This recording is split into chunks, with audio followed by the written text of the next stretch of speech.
Magic is gone, destroyed by a technological group out to literally wipe it out of existence. Can Stephen Strange save it?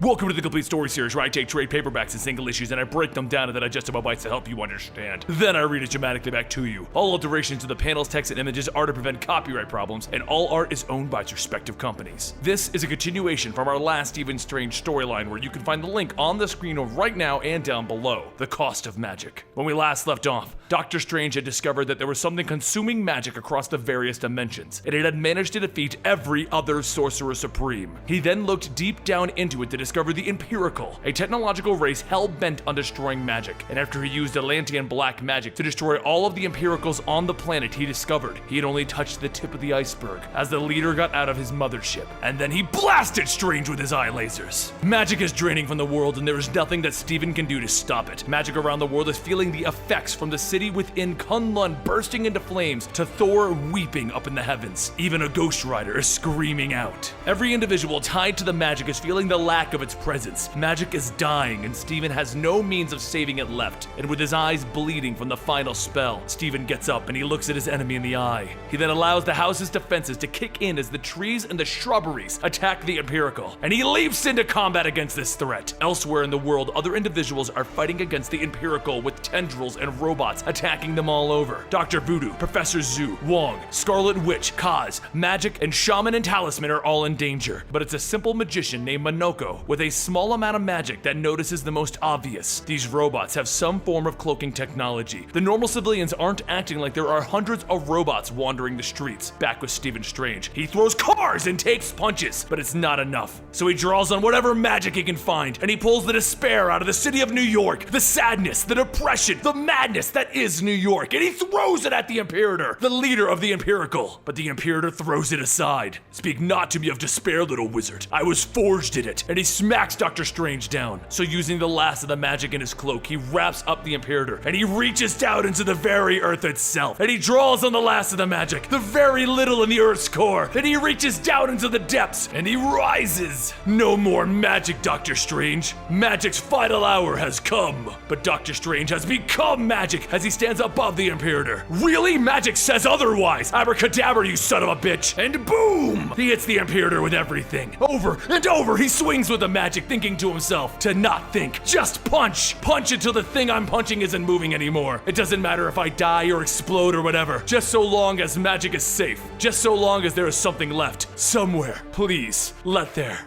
But this is not a time when the hero wins, as Strange collapses onto the ground. And just like that, magic is gone. The Imperator gets up and he tears Strange's cloak in half, and he tells his robots, burn them all. The Imperator was a member of a race of technological individuals, and they were subjected to people using magic over them to control them. His family was placed into jeopardy, and his parents were worried for him. But it was the robots that carried the Imperator as a child and carried him off, away from this world ruled by magic. You see, the reason his family was trying to escape this world is that he was promised from birth to the god that his people worshipped, the beast, Shumagorath, a being that they thought would protect them, but the Imperator was taken off by the power of science, where he escaped so he could come back and destroy magic. He's telling this story to a captive Stephen Strange, along with a captive Magic, but as the Imperator is debating on who to kill first, Stephen or Magic, someone else arrives, a little street magician named Monoko. With his little wand, he struck down the Imperator, and he freed Strange and Magic. Because as he said, with Magic dying, it was looking for a home, and his wand seemed like a good place. He then sacrificed himself to the Imperator's ways to allow Stephen and the rest of the magic users to be teleported away. And then they all turned to Stephen asking,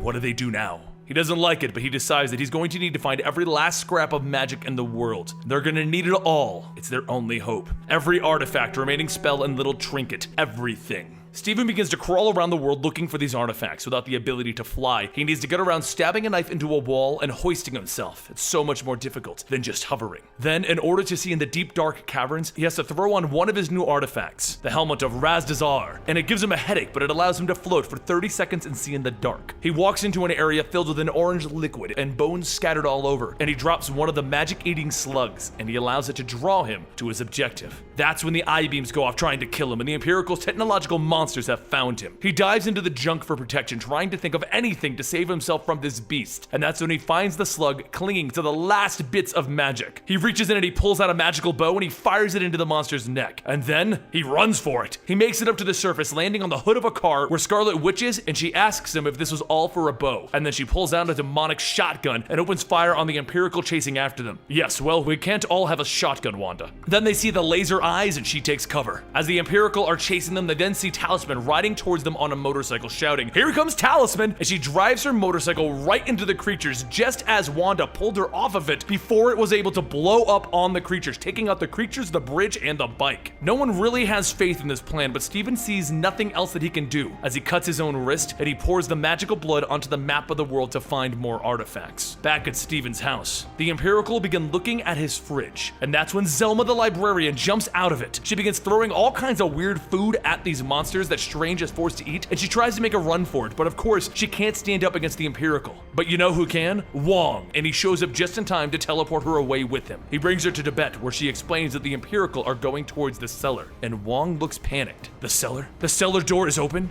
Yes, I saw something in there. God help us. Even Strange can sense that it's been opened, and he immediately panics. Meanwhile, the Imperial begin to explore this cellar, the place where Stephen Strange would go to spread out the cost of his magic. That's when we see inside is a hulking mass of pain and suffering, made to feel alive. The thing that was sharing the cost of his magic was Stephen Strange. Back in Tibet, Wong takes Zelma with him to help start his new goal. He has found more individuals who know of magic, and they felt its presence missing, and he brought them here. He needs more people to be prepared to share the cost of magic with Stephen Strange, because long ago he decided that the cellar would not be the only answer, that he would need to share the pain that Stephen was feeling with other individuals strong with magic. Meanwhile, Stephen has gotten his next location, where he stole a skull from a temple, the skull of his old master, the Ancient One. He apologizes and he crushes it into dust, adding it to his bag of magical artifacts, because if the cellar is open, Strange finally has a plan. Sometimes the only way to beat a monster is to bring a bigger monster. The robots all head upstairs to inform the Imperator that there is a problem in the basement and they don't know how to handle it. He walks into the darkness of the cellar where he sees what appears to be a child shrouded in darkness.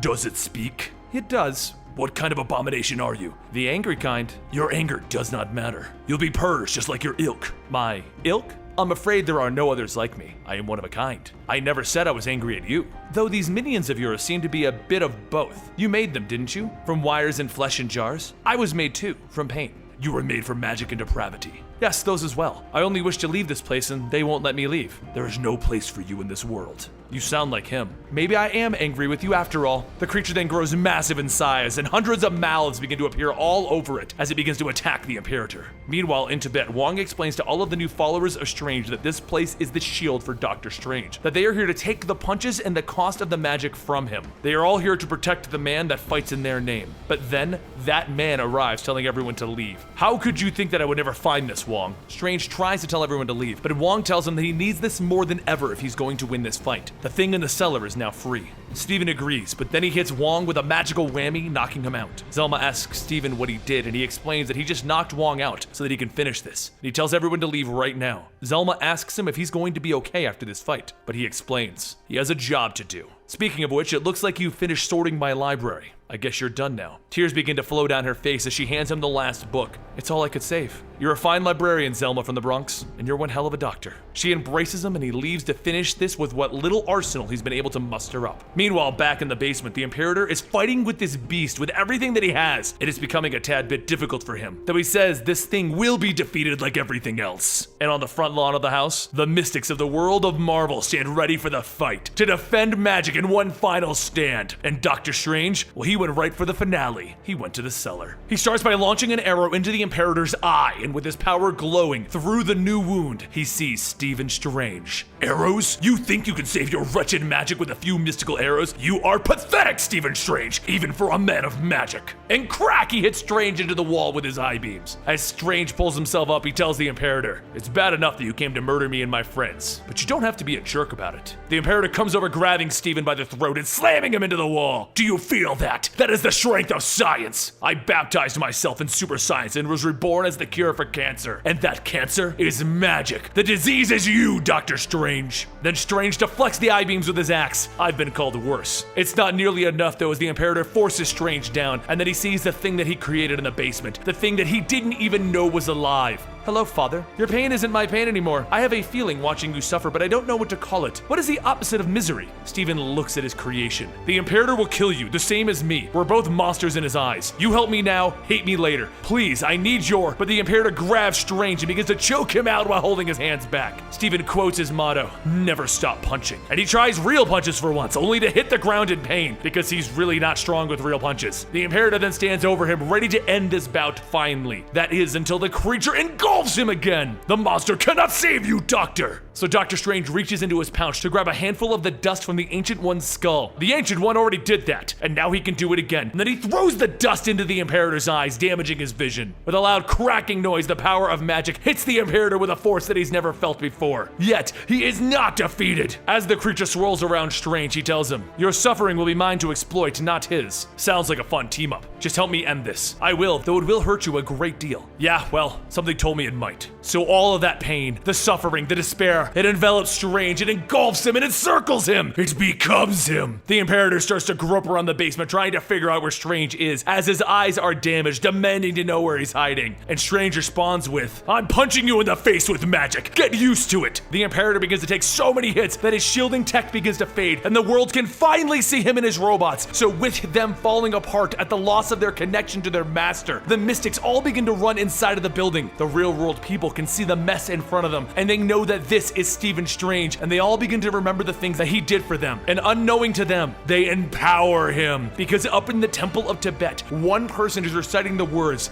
that share his pain, his misery, his suffering with them. It's the only way for him to reach down into new depths of magic. And it's Zelma standing there, spreading his pain with anyone who will hear her plight. And then Wong wakes up and begins to recite with her. And then we see the followers of Strange there, defending the magic, and with everything giving him the power, sharing the cost, he takes one final swing ending this. The next day, Stephen Strange walks into his basement where he tells the Imperator that Zelma saved one book. The one that he wrote, oddly enough, The Thing in the Cellar. He then places it in front of the Imperator, who is now bound in the cellar. Meanwhile, out in front, the creature that was in the cellar is now free, but he doesn't feel as happy as he thought he would. So he decides perhaps he'll try vengeance instead. Stephen walks out to his friends telling him that they won, but he can't help but wonder, did they really? Because the world is now cold and dead. There's no magic left. And that concludes the last days of magic, which is a great conclusion to the first 10 issues of Doctor Strange. Now, I hope you guys enjoyed this. Don't forget to give it a like if you want more Doctor Strange storylines from all new, all different Marvel. And follow me on Twitter at Comicstorian and Instagram at Comicstorian, where we can chat about your favorite books. I'll see you guys next time right here.